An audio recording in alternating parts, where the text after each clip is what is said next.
नमस्कार दोस्तों, आज है 27 जुलाई और फ्रेंड्स स्पेशल करंट अफेयर में आपका स्वागत है। आज का हमारा पहला क्वेश्चन है, बचपन बचाओ आंदोलन की शुरुआत किसने की थी? Who started the childhood movement? तो Nobel prize winner Kailash Satyarthi, Nobel पुरस्कार विजेता कैलाश सत्यार्थी द्वारा की गई थी बचपन बचाओ आंदोलन की शुरुआत। यह बाल अधिकारों के संघर्ष करने वाला देश का सबसे लंबा आंदोलन है। नोबेल पुरस्कार विजेता कैलाश सत्यार्थी द्वारा इसकी शुरुआत 1980 में की गई थी। इसका जो मेन मोटिव था, मिशन था, वो था बच्चों को बाल सुलभ समाज प्रदान करने के लिए रोकथाम, प्रत्यक्ष हस्तक्षेप, सामूहिक प्रयास और कानूनी कार्रवाई के माध्यम से बच्चों को दासता से मुक्त कराना, उन्हें पुनः स्थापित करना, शिक्षित करना। एक गैर सरकारी संगठन जो मुख्यतः बंधुआ मजदूरी, बाल श्रम, मानव व्यापार की समाप्ति के साथ साथ सभी बच्चों के लिए शिक्षा के समान अधिकार की मांग करता है। यह विश्व बाल श्रम निषेध दिवस यानी कि 12 जून के दिन बाल पंचायत का आयोजन करता है। प्रोजेक्ट्स टुडे क्या है? What is projects today? तो देश में निवेश परियोजनाओं पर नजर रखने वाली एक स्वतंत्र फर्म है projects today. It is an independent firm tracking investment projects in the country. इसके अनुसार तमिलनाडु इस वित्तीय वर्ष की पहली तिमाही में देश के शीर्ष निवेश गंतव्य राज्य के रूप में उभरा है। किसी व्यक्ति अथवा संस्था से राष्ट्रीय आपदा प्रतिक्रिया कोष में अंशदान या अनुदान प्राप्त करने की प्रक्रिया किस अधिनियम पर निर्धारित की है? On which act is the procedure for obtaining contribution grant from a person or institution to the National Disaster Response Fund? तो आपदा प्रबंधन के प्रयोजन से आपदा प्रबंधन अधिनियम 2005 की धारा 46(1)(b) के द्वारा section 46(1)(b) of the Disaster Management Act 2005 for the purpose of disaster management। इसे आपदा प्रबंधन अधिनियम 2005 की धारा 46 में परिभाषित किया गया है। 2005 में आपदा प्रबंधन अधिनियम के अधिनियमन के साथ राष्ट्रीय आपदा आकस्मिकता निधि नेशनल क्लेमिटी कंटिजेंसी फंड का नाम बदलकर राष्ट्रीय आपदा प्रतिक्रिया कोष नेशनल डिजास्टर रिस्पॉन्स फंड कर दिया गया। इसे भारत सरकार के लोक लेखा यानी कि पब्लिक अकाउंट में शामिल किया गया है। लोक लेखा इसका गठन संविधान के अनुच्छेद 266(2) के तहत किया गया था, जहां सरकार केवल एक बैंकर के रूप में कार्य कर रही होती है। ऐसे लेन देन के लिए इसका प्रयोग किया जाता है। उदाहरण के लिए भविष्य निधि, छोटी बचत आदि। इससे होने वाले व्यय को संसद द्वारा अनुमोदित किए जाने की आवश्यकता नहीं। उपभोक्ता संरक्षण अधिनियम 2019 कब लागू किया गया है? When is the consumer protection act 2019 enacted? तो 20 जुलाई 2020 से 20 जुलाई 2020। नए अधिनियम की क्या विशेषता है? उपभोक्ता संरक्षण विधेयक 2019 केंद्रीय उपभोक्ता संरक्षण प्राधिकरण के गठन का प्रस्ताव करता है। इस विधेयक के अनुसार सीसीपीई के साथ निम्नलिखित अधिकार होंगे: उपभोक्ता अधिकारों के उल्लंघन और संस्थान द्वारा की गई शिकायतों की जांच करना, असुरक्षित वस्तुओं और सेवाओं को वापस लेना एवं उचित कार्यवाही करना, भ्रामक विज्ञापनों पर रोक लगाना, भ्रामक विज्ञापनों के निर्माताओं और प्रसारकों पर जुर्माना लगाना। प्रत्यक्ष मौद्रीकरण से क्या तात्पर्य है? What does direct monetization mean? मौद्रीकरण से तात्पर्य है कि भारतीय रिजर्व बैंक सीधे तौर पर केंद्र सरकार के घाटे को पूरा करता है। 1997 तक सरकार प्रतिभूतियों को सीधे आरबीआई को बिक्री करती थी। Monetization means that the Reserve Bank of India RBI directly meets the deficit of the central government. Till 1997, the government sold securities directly to RBI.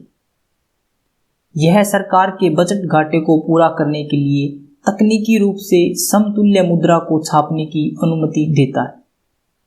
1997 के बाद में इसके मुद्रास्फीति प्रभाव तथा राजकोषीय प्रबंधन को बेहतर करने के लिए इसका प्रयोग बंद कर दिया गया।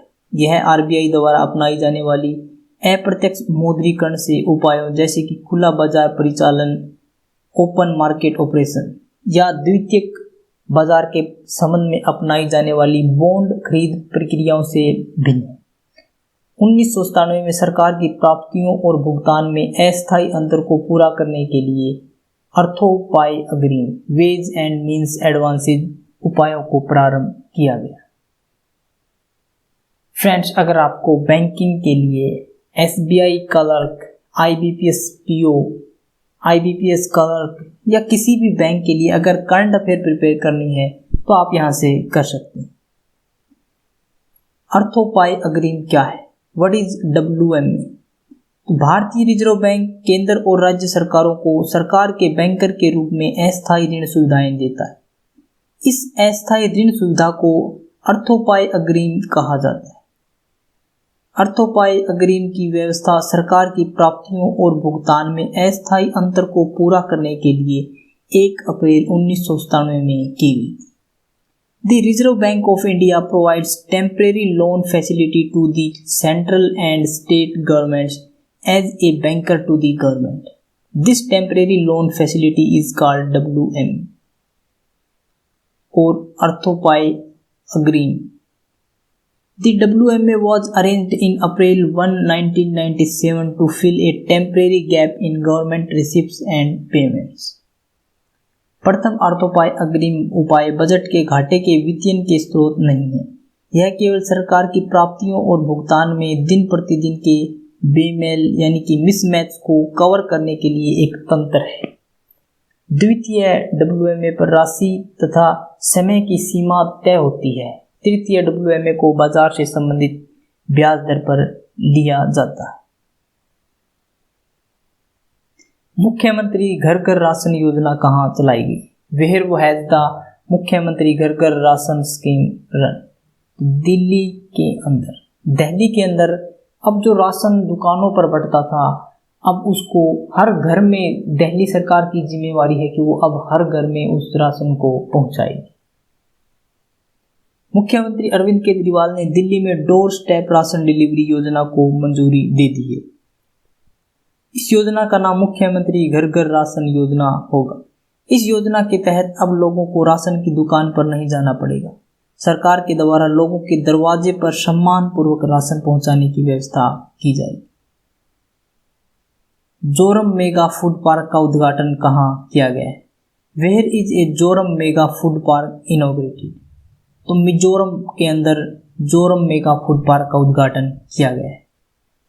केंद्रीय खाद्य प्रसंस्करण उद्योग मंत्री श्रीमती हरसिमरत कौर बादल ने आज वर्चुअल सम्मेलन के माध्यम से मिजोरम के कोलासिब में Zoram mega park food park limited का उद्घाटन किया। लगभग 75 करोड़ रुपए की लागत से निर्मित और 55 एकड़ में फैले फूड पार्क से प्रत्यक्ष तौर पर 25,000 किसानों को लाभ होगा और इस क्षेत्र के 5,000 से अधिक लोगों को रोजगार के अवसर मिलेंगे। देखो अपना देश वेबिनार श्रृंखला किस परियोजना का हिस्सा है? वो देखो अपना देश webinar series is a part of which project? तो वन इंडिया एक्सीलेंट इंडिया यानी कि एक भारत श्रेष्ठ भारत योजना का हिस्सा है देखो अपना देश वेबिनार। भारत सरकार के पर्यटन मंत्रालय ने देखो अपना देश श्रृंखला के तहत आध्यात्मिक त्रिकोण महेश्वर, मांडू और ओंकारेश्वर पर 42वें वेबिनार का आयोजन किया है। इस वेबिनार में मध्य प्रदेश में स्थित महेश्वर, मांडू और ओंकारेश्वर के आध्यात्मिक त्रिकोण के तहत आने वाले गंतव्यों के मनोहारी प्राकृतिक छटाओं की समृद्धि का प्रदर्शन किया गया और इस तरह दर्शकों को इन मनोरम स्थानों से परिचित कराया गया। जीवन की हर सुबह कुछ शर्तें लेकर आती है और जिंदगी की हर शाम कुछ तजुर्बे देकर जाती है। काफ़ी लोग जो प्रोडक्टिव लोग होते हैं, यानी कि जो आप जिनको मानते हैं कि ये बहुत कुछ कर सकते हैं और बहुत कुछ कर रहे हैं, वो लोग क्या होते हैं कि अपना एक टाइम टेबल बनाकर सोते हैं, कल मुझे ये कार्य करना है। उन लोगों को कोई तकलीफ नहीं होती, सुबह उठते ही वो अपने कार्य में लग जाते हैं। लेकिन काफ़ी लोग सुबह उठ के ये सोचते हैं कि मैं आज क्या करूं, मुझे क्या करना है, यानी कि अपना टाइम वेस्ट करते। लेकिन हर सुबह कुछ शर्तें लेकर आती है। हर सुबह जब हम उठते हैं तो हमारे सामने कुछ शर्तें होती है कि मुझे आज ये करना है या ये करना है। और जब शाम हो जाती है तो हमें सोचना चाहिए कि आज मैंने पूरे दिन क्या किया। तो वह शाम आपको एक तजुर्बा देकर जाएगी, आप कुछ ना कुछ उससे सीखेंगे। इसलिए अपने हर दिन को आप शाम को कैलकुलेट करें कि आज मैंने क्या किया, कितना टाइम वेस्ट किया। आपकी प्रोडक्टिविटी आएगी ही आएगी। आप कभी भी अपने आप से निराश नहीं होंगे। कभी आप ये नहीं सोचेंगे कि आज मैंने कुछ भी नहीं किया। Question of the day friends, देखो अपना देश वेबिनार श्रृंखला किस मंत्रालय द्वारा चलाई गई है? ऑप्शन ए है गृह मंत्रालय, ऑप्शन बी पर्यटन मंत्रालय, ऑप्शन सी पर्यावरण मंत्रालय और ऑप्शन डी ऊर्जा मंत्रालय। किस द्वारा चलाई गई है देखो अपना देश वेबिनार श्रृंखला? फ्रेंड्स, अगर आपको वीडियो अच्छी लगी तो इसे लाइक करें, शेयर करें और हमारे चैनल को सब्सक्राइब करें ताकि आपको नोटिफिकेशन मिलता रहे। अगर आपको इसकी PDF चाहिए तो आप हमारे टेलीग्राम ग्रुप को डाउनलोड कर सकते हैं, जिसका लिंक हमने डिस्क्रिप्शन बॉक्स में दिया हो। फ्रेंड्स, आज के लिए इतना ही। Thanks for watching.